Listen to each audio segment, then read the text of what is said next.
किसी ने बड़े कमाल की बात कही है कि लोग अपने चेहरे को साफ रखते हैं जिस पर लोगों की नजर होती है, लेकिन अपने दिल को और अपने कर्मों को साफ रखना भूल जाते हैं जिस पर भगवान की नजर होती है।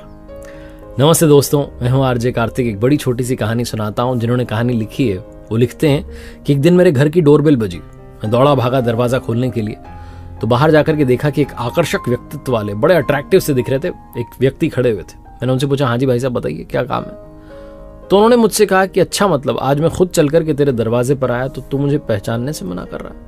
मैंने कहा मतलब मैं समझा नहीं, आप कौन है। तो उन्होंने कहा कि मैं वो हूं जिसने तुझे साहब बनाया। ये तुम्हारे पास में आज गाड़ी है, बंगला है, परिवार में सुख शांति, सब मेरी वजह से। मैंने कहा मतलब भगवान है क्या आप। तो उन भाई साहब ने कहा हाँ मैं भगवान हूं। तू कहता था ना नजर में रहते हो लेकिन नजर नहीं आते, तो आज मैं नजर आ गया हूं। आज पूरे दिन तुम मुझे देख सकते हो, सिर्फ तुम ही देख सकते हो, कोई और देख नहीं पाएगा। मैं पूरे दिन तुम्हारे साथ रहूंगा। मैंने कहा है सच में, ऐसे मजाक मत करो। बोले हाँ सच में, मैं तुम्हें सिर्फ तुम्हें दिखाई दूंगा। मैं उनसे बात कर ही रहा था, तभी मेरी माँ ने अचानक आवाज दी, अरे क्या कर रहा है, दरवाजे पर अंदर आ, कोई भी तो नहीं है वहां पर। मैं घबरा गया, सहम गया कि क्या हुआ, माँ को दिखाई क्यों नहीं दे रहे। बिना देरी के अंदर आया। अंदर आकर मैं सोफे पर बैठा तो देखा पास में भाई साहब बैठे हुए थे। मैंने कहा तो सच में भगवान ही है। और तभी माँ चाय लेकर के आ गई। मैंने जैसे ही चाय की पहली चुस्की ली, मेरी आदत थी चिल्लाने की, मैंने कहा माँ ये कैसी चाय बना दी, इतनी चीनी है। और तभी मैंने देखा कि वो मुझे देख रहे हैं, मैं उनकी नजर में हूं। अचानक से मुझे लगा कि भगवान के सामने भगवान क्या सोचेंगे कि अपनी माँ को ऐसे तेज तेज आवाज में जो है बोलता है, इतना गुस्सा करता है माँ पर। मैंने फिर प्यार से माँ से कहा कि माँ ठीक है, अच्छी है, मैं पी लूंगा। उसके बाद चाय पी ली। उठ करके जाने लगा नहाने के लिए, तो वो पीछे पीछे आने लगा। मैंने कहा अरे यहाँ तो बख्श दो, मुझे तैयार होने दो। तैयार होके आया पूजा पाठ के लिए, तो वहां पर भी मेरे साथ थे, मुझे ही दिखाई दे रहे थे। मैंने बड़े मन से आराधना पूजा की। मैंने कहा आज तो भगवान जो है साथ ही है, ईमानदारी से पूजा की। उसके बाद बाहर निकला, कार में बैठा तो देखा पास वाली सीट पर भाई साहब बैठे हुए, वही भगवान जी। मैंने कहा आज तो कमाल ही हो रहा। थोड़े से हम आगे चले ही थे कि मुझे कॉल आया। मेरी तो आदत थी गाड़ी चलाते चलाते कॉल रिसीव करने की। कॉल रिसीव करने वाला था, मुझे लगा कि डांट देंगे कि क्या कर रहे हो। गाड़ी को मैंने साइड में रोका, नियम कायदे फॉलो किए, फिर बात की। सामने से कोई डील के लिए कॉल आया हुआ था और मेरी तो आदत थी कि भाई ऊपर का कुछ ले ही लेते हैं। मैं पूछने वाला था भाई ऊपर का क्या रहेगा, कितना % अपना। तभी मुझे लगा कि मैं उनकी नजर में हूं। मैंने ये नहीं बोला, मैंने बोला ठीक है काम हो जाएगा आपका, आप आ जाना ऑफिस में, मिल लेना मुझसे।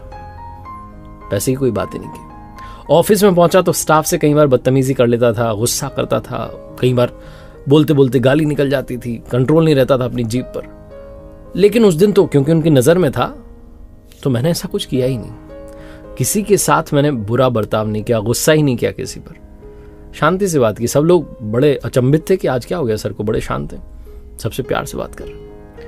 पूरा दिन ऐसे ही अच्छे अच्छे बिहेवियर के साथ में बीत गया। ना मेरे अंदर काम आया, क्रोध आया, लोभ आया, मोह, कोई भी विकार नहीं आया, क्योंकि मैं उनकी नजर में था। मैंने कहा भाई एक दिन तो ढंग से जीना है। शाम हुई, दफ्तर से वापस घर जाने के लिए गाड़ी में जाकर के बैठा तो पहले से वो आकर के बैठ गए थे सीट पर। मैंने कहा सीट बेल्ट लगा लो, थोड़ा नियम आप भी फॉलो करो। उन्होंने सीट बेल्ट लगा लिया। हम चल दिए, घर आए तो डिनर तैयार था डाइनिंग टेबल पर, माँ इंतजार कर रही थी। मैंने देखा कि वो भी साथ में आकर के बैठ गए। पहली बार मैंने अपने जीवन में कहा प्रभु पहला निवाला आप लीजिए। उन्होंने पहला निवाला लिया, फिर मैंने भोजन शुरू किया।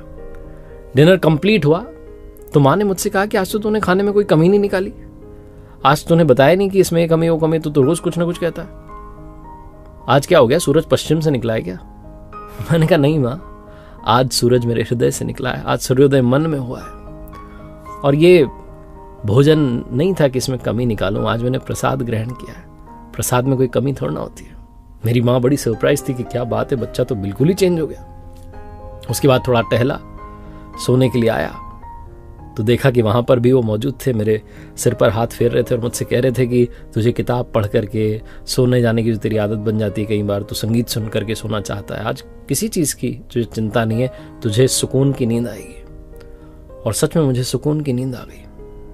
अचानक से जोर से माँ की आवाज आई, तब मेरी नींद खुली तो रियलाइज हुआ कि यह सब तो एक सपना था जो चल रहा था। मैं गहरी नींद में था, एक सपना देख रहा था, लेकिन सच तो यह है कि मैं जीवन की गहरी नींद में था। उस सपने ने मुझे उस नींद से जगा दिया। एक ऐसा सपना जिसने मुझे झकझोर दिया और बता दिया कि हम हमेशा उनकी नजर में हैं, हमें हमेशा अच्छा काम करना चाहिए। सच में हम गहरी नींद में सो रहे होते हैं, विकारों से घिरे होते हैं। वो एक ऐसा सपना आ जाए ना जो आपको नींद से जगा दे, बस उसी की आवश्यकता है। और ये कहानी वही सपना है। याद रखिए, आप हमेशा उनकी नजर में हैं। ऊपर वाले के आशीर्वाद के साथ, अपनी मेहनत, अपनों के प्यार के साथ कर दिखाओ कुछ ऐसा कि दुनिया करना चाहे आपके जैसा। याद रखिए दोस्तों, मैंने अपनी वेबसाइट लॉन्च की है www.rjkarthik.in, जहां पर कुछ स्पेशल कोर्सेज आपका इंतजार कर रहे हैं। अगर आप अपनी पर्सनैलिटी को डेवलप करना चाहते हैं तो स्पेशल कोर्स है दी सक्सेस मास्टरी। दूसरा कोर्स है द आर्ट ऑफ बैलेंसिंग। अगर आप स्ट्रेस मैनेजमेंट सीखना चाहते हैं, डेफिनेटली चेकआउट कीजिएगा, आपका इंतजार रहेगा।